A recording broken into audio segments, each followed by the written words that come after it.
반가. 안녕하세요. 박용덕입니다. 공인중개사법 기출 하루 3문제 보객이 시간이 돌아왔습니다. 여러분 먼저 강의하기 전에 구독, 좋아요, 알람 설정 해주시면 감사하겠습니다. 자, 그러면 문제 풀도록 하겠습니다. 공인중개사 법령에 관한 설명으로 옳은 것입니다. 옳은 게 더 어렵다고 했죠, 대체로. 자, 먼저 중개업이란 중개대상물에 대한 권리의 득실 변경에 응하는 행위를 알선하는 것을 말한다.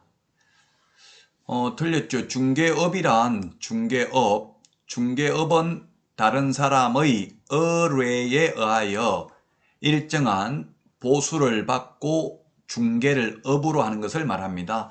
의뢰, 보수, 업 세 가지가 들어가야 중개업입니다. 그러므로 1번은 틀렸고요.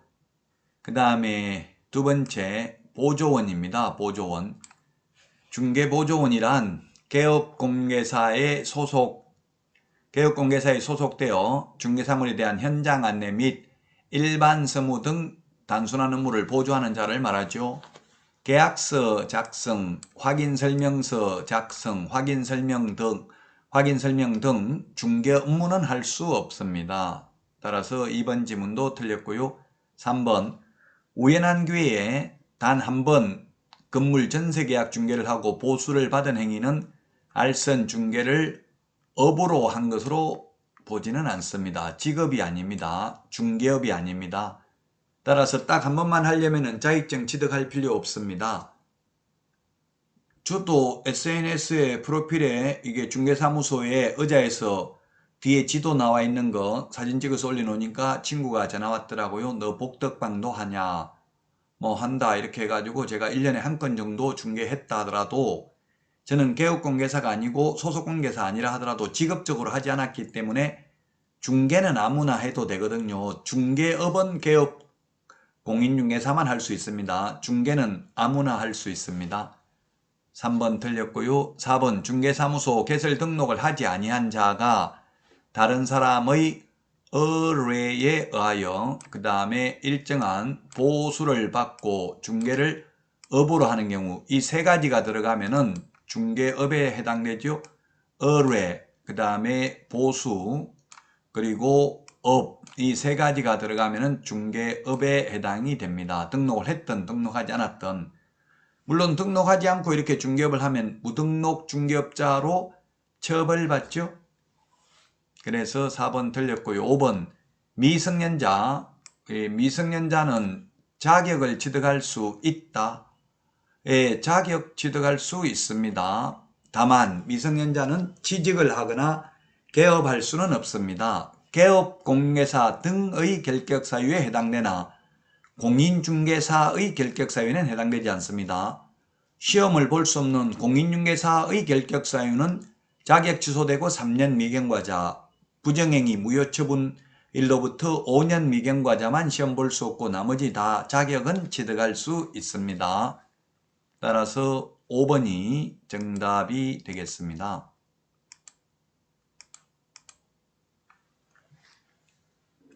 1번 중개업은 다른 사람의 의뢰에 의하여 일정한 보수를 받고 중개를 업으로 하는 것을 중개업이라고 한다.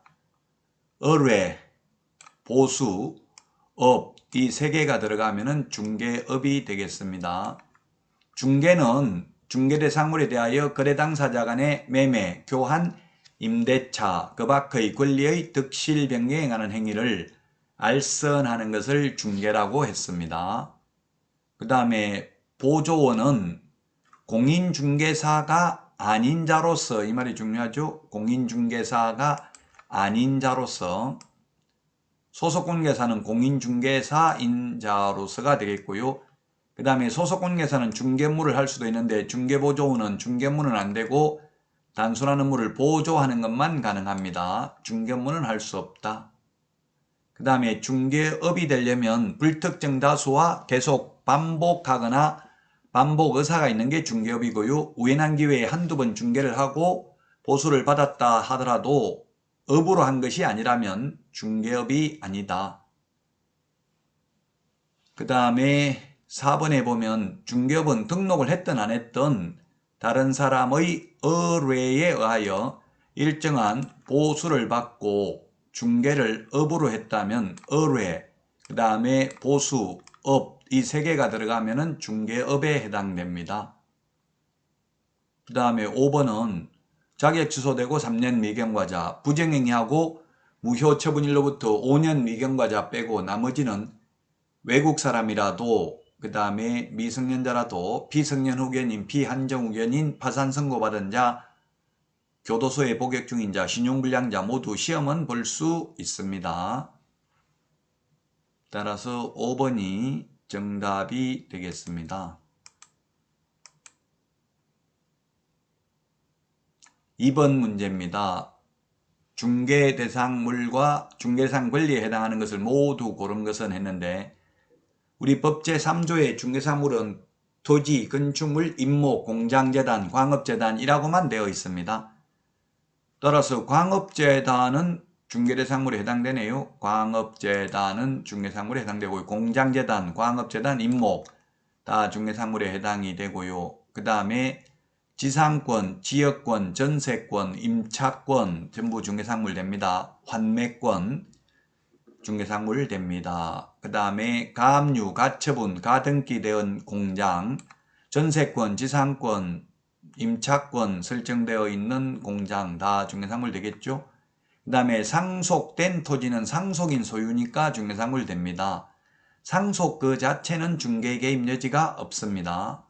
그 다음에 일부, 토지 일부의 임대차, 그 다음에 용익물권도 일부가 가능하죠. 지상권, 지역권, 전세권도 일부, 토지 일부에 대해서 가능합니다.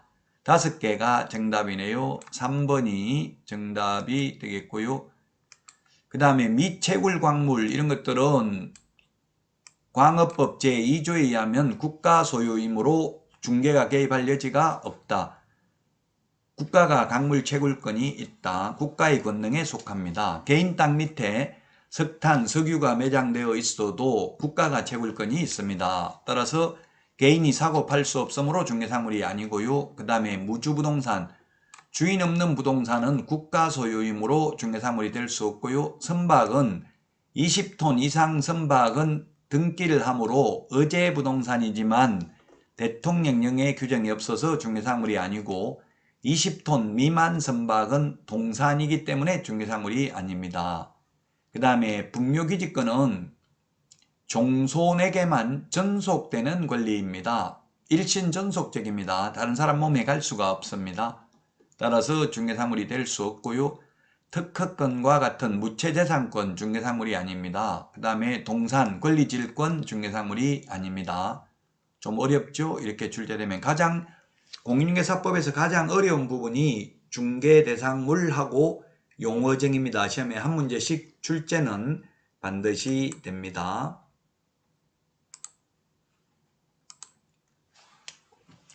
정답 3번이라고 했죠. 광업재단, 지상권, 가압류된 공장.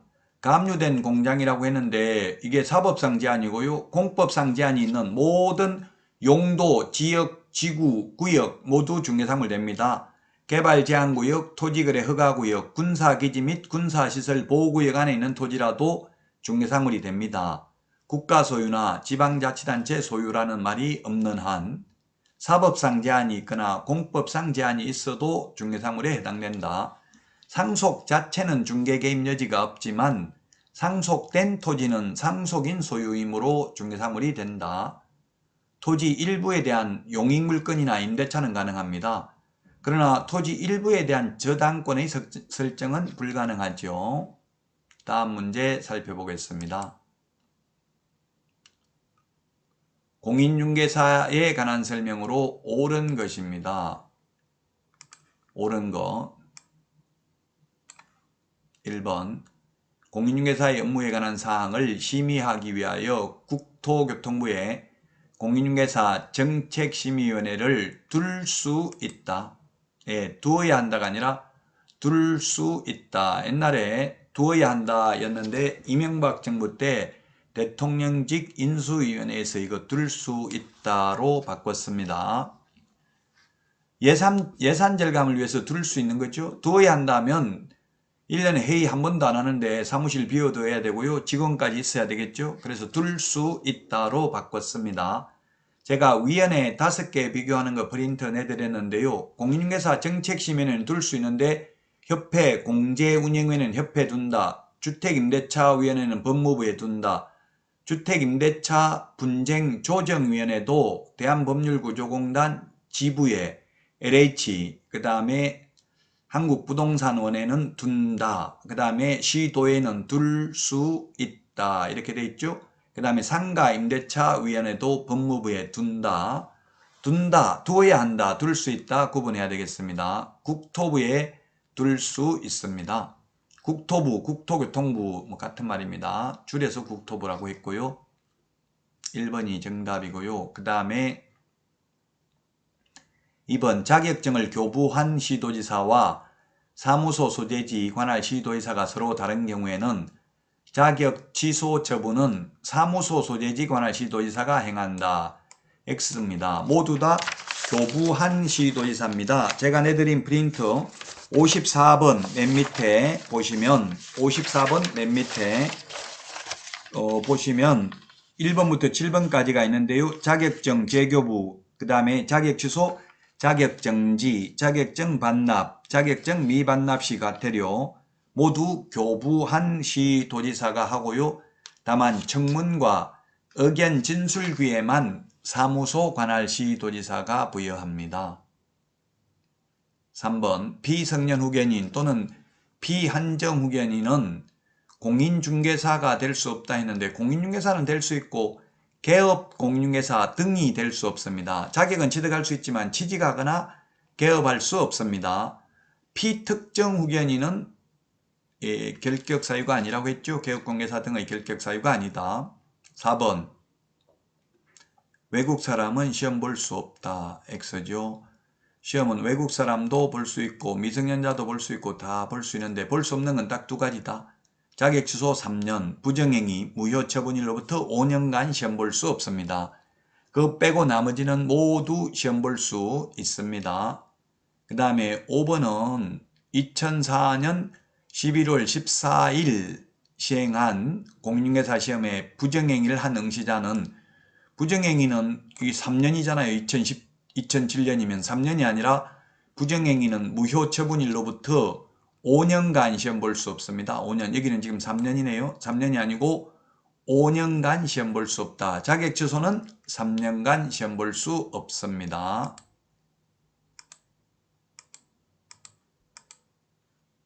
1번이 정답이라고 했죠. 그 다음에 자격 취소, 자격 정지 모두 교부한 시도지사, 사무소 관할 시도지사가 하는 것은 청문과 의견 진술 기회밖에 없다. 피성년 후견인, 피한정 후견인, 미성년자도 공인중개사가 될 수는 있고요. 개업 공인중개사 등이 될 수는 없다. 즉 취직하거나 개업은 안 되지만 자격은 취득할 수 있다. 그 다음에 4번 외국인도 자격 취득할 수 있다. 우리나라 사람이 외국에 가서 자격을 취득해도 공인중개사가 아니고요. 외국 사람이 우리나라에서 자격을 취득하면 공인중개사입니다. 5번은 부정행위하면 무효 처분일로부터 5년간 다시 시험을 볼 수 없습니다. 1번이 정답이 되겠습니다. 여러분 도움되셨나요? 도움되셨다면 구독, 좋아요, 알람 설정 부탁드리겠습니다. 즐거운 하루 되시기 바랍니다. 다음 시간에 다시 찾아뵙겠습니다. 안녕히 계십시오. 안녕.